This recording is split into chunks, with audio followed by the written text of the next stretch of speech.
لوگ نمازوں کی تبلیغ کرتے ہیں جی، میں نمازیں جو صحابہ نے پڑھی میں اسی پر ہی تقریر کروں نا تو سارا ناموس رسالت کی طرف بات چلی جائے گی جی۔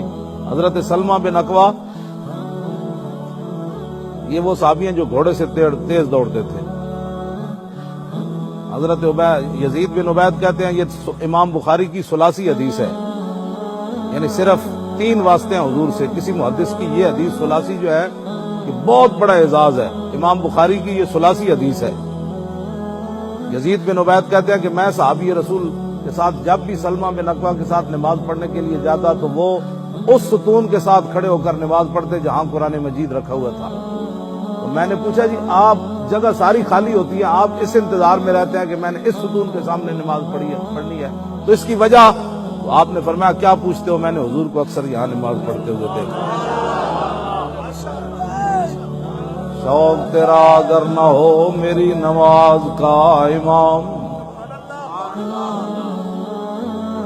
میں نے حضور کو یہاں پڑھتے ہوئے دیکھا۔ یہ بخاری کی ثلاثی حدیث ہے، یہ کبھی سنی آپ نے؟ یار حق حضور کی شانیں چھپائی گئی۔ اتبان بن مالک کی آنکھیں کمزور ہو گئی، یہ بھی بخاری میں ہے۔ انہوں نے عرض کی حضور آپ میرے گھر تشریف لائیں، ایک جگہ آپ نماز پڑھیں تاکہ میں اس جگہ پر نماز پڑھا کروں۔ میرے آقا نے یہ تو نہیں فرمایا نماز تو نے خدا کی پڑھنی ہے اور خیال میرا رکھنا ہے۔ شوق تیرا اگر نہ ہو میری نماز کا امام، شوق تیرا اگر نہ ہو میری نماز کا امام، شوق تیرا اگر نہ ہو میری نماز کا امام، میرا قیام بھی حجاب میرا سجود بھی حجاب۔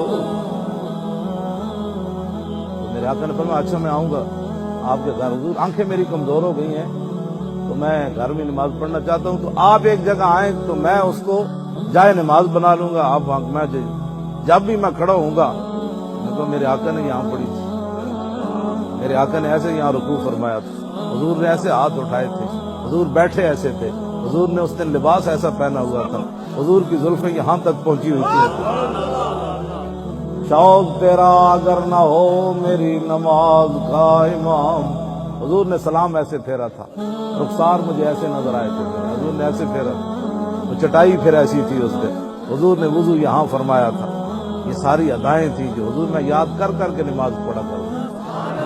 شوق تیرا اگر نہ ہو میری نماز کا امام، میرا قیام بھی حجاب میرا سجود بھی حجاب۔ واہ کلندر واہ، کیا بات کر گیا۔ میرے آقا نے فرمایا میں آ رہا ہوں۔ اتبان بن مالک کہتے ہیں کہ میں نے دیکھا صبح صبح میرے آقا و مولا صدیق اکبر کو ساتھ لے کر میرے گھر آ گیا۔ کہنے لگے میرے پاس تو کوئی ایسی چیز نہیں تھی، ایک چٹائی تھی، میں نے اسے دھونا شروع کر دیا۔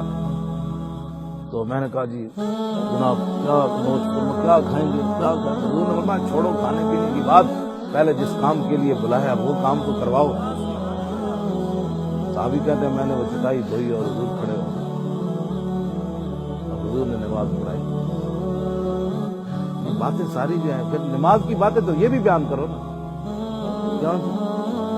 انس بن مالک کہتے ہیں آخری جو نماز حضور پڑھنے کے لیے ہم پڑھ رہے تھے، صدیق اکبر پڑھا رہے تھے، یہ بخاری کی حدیث ہے، کہتے ہیں حضور نے اپنے گھر مبارک کا پردہ ایسے کھڑکی سے ہٹایا، کہتے ہیں جب رسول اللہ نے ہمیں دیکھا تو ایسے جیسے قرآن سامنے آ گیا،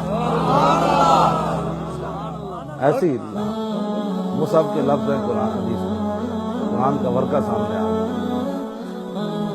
میں قریب ففہمنا ان نفتتنا، میں قریب تھا کہ ہم حضور کو دیکھنے کی برؤیت النبی، حضور کو جو ہمیں دیکھنے سے خوشی ہو رہی تھی نا، قریب تھا کہ ہم نماز کو توڑ دیتے برؤیت النبی۔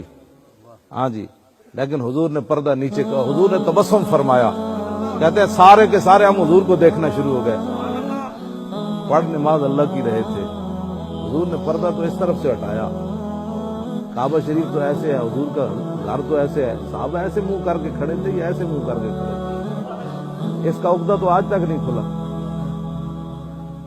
شوق تیرا اسی تے بڑا بڑا گل ہے تواڈے تے ہاضم ہی کوئی نہیں اسی بیان کریے تے۔ شوق تیرا اگر نہ ہو میری نماز کا امام،